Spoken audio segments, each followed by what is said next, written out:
Parce qu'on va jaser cinéma avec notre chroniqueur de cinéma préféré, Philippe Lemieux, qui est là, prof au Cégep de Saint-Jérôme. Salut Phil! Bon matin! Bon matin. Ça fait plaisir.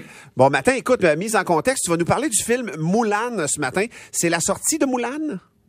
En fait, Moulin, qui devait sortir en salle pendant la pandémie, a été retardé.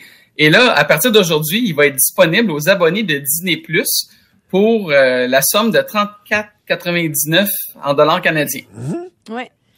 Alors, c'est un geste important et même dangereux pour les salles de cinéma. C'est ça la question qu'on se pose. Est-ce qu'elles vont disparaître, les salles de cinéma, si c'est pratique courante? Là, on pourrait envisager ça.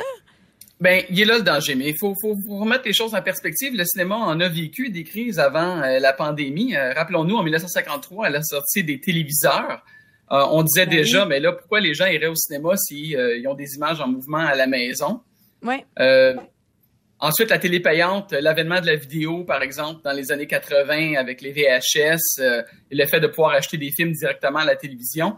Et encore avec l'Internet et le streaming, on a encore une autre crise, mais c'est quelque chose de récurrent dans l'histoire du cinéma. Là. Mais tu vois, Phil, il y a quelques films quand même qui, depuis le début de la pandémie, ont annulé leur sortie en salle, repoussé la sortie en salle. C'est comme Tenet la semaine dernière qui a relancé les super productions.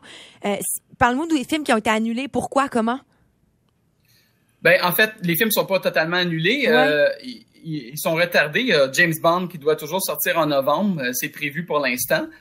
Donc, on verra ce qui va se passer. Il y a des films, par contre, qui sont sortis directement en streaming. On pense à Scoob, on pense à Troll 2 et même Bill and Ted, Face the Music avec Keanu Reeves qui est sorti simultanément dans les salles et en streaming.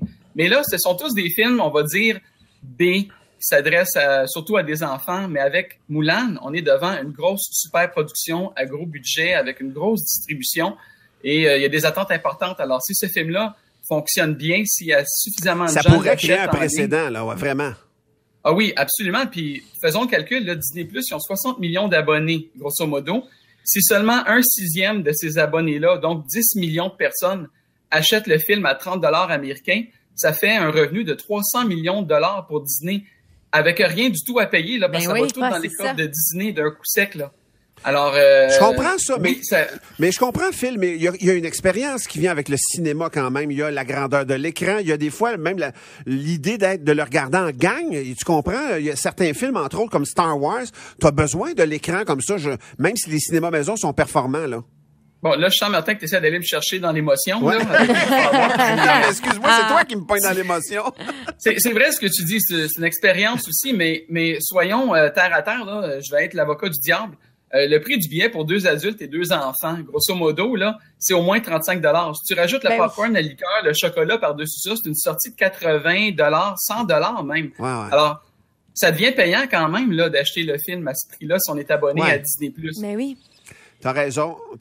Phil, c'est le temps qu'on avait ce matin. C'est tout le temps qu'on avait, malheureusement. Merci beaucoup de nous avoir jasé, mon cher Phil. C'est un plaisir, comme toujours. On se reparle très, très bientôt. Le gros fun le matin. C'est confirmé. Il est ici.